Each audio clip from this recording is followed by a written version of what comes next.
Pernah Ki dengar istilah furunkel? Atau saya ganti jadi bisul. Bisul atau furunkel adalah peradangan pada akar rambut dan sekitarnya oleh karena infeksi kuman.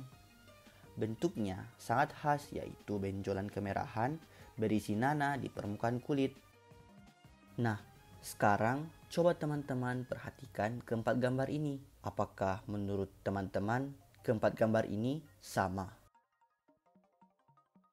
Ternyata keempat gambar ini berbeda. Tapi di mana ya perbedaannya?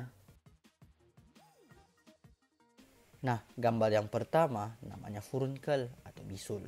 Ciri-cirinya berwarna merah. Di tengahnya ada nanah dan berbentuk bulat atau lonjong. Gambar kedua namanya folikulitis. Ciri-cirinya terdapat rambut pada benjolannya. Terdapat nanah di tengah dan berbentuk bulat atau lonjong. Gambar yang ketiga namanya jerawat. Biasanya jerawat ini muncul pada usia pubertas disebabkan oleh infeksi kelenjar minyak dan jerawat ini terdapat komedo. Nah, gambar yang keempat ini namanya karbunkel. Bentuknya seperti furunkel, tapi ukurannya lebih besar. Terdapat nanah di tengah serta berbentuk bulat atau lonjong.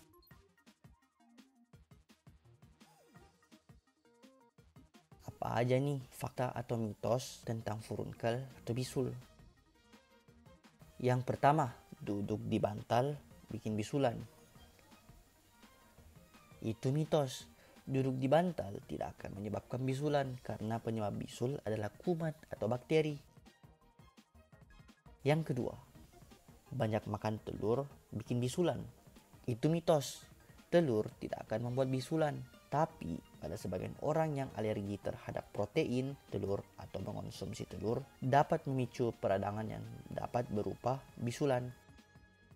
Yang ketiga, memecahkan bisul bisa mempercepat penyembuhan. Itu juga mitos.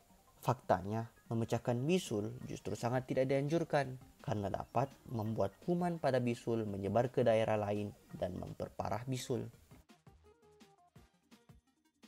Furunkel biasa terjadi karena kebiasaan tidak merawat luka yang terbuka, sehingga kuman dapat masuk dan tumbuh dalam kulit atau berpindah dari barang yang kita sentuh atau kita pakai bersama-sama. Untuk mencegah terjadinya furunkel, kita bisa melakukan beberapa tips berikut.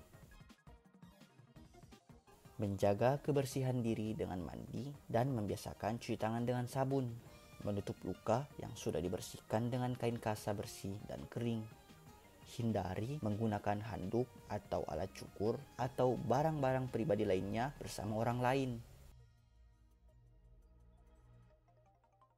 Jangan lupa membersihkan meja, gagang pintu, dudukan toilet, atau barang-barang yang sering disentuh banyak orang secara rutin. Lalu, apa yang bisa kita lakukan di rumah jika kita terkena furunkel atau bisul? Jika kita terkena bisul, teman-teman tentunya harus menjaga kebersihan daerah sekitar bisul untuk mencegah infeksi memberat. Jangan menyentuh bisul, apalagi dengan tangan kotor.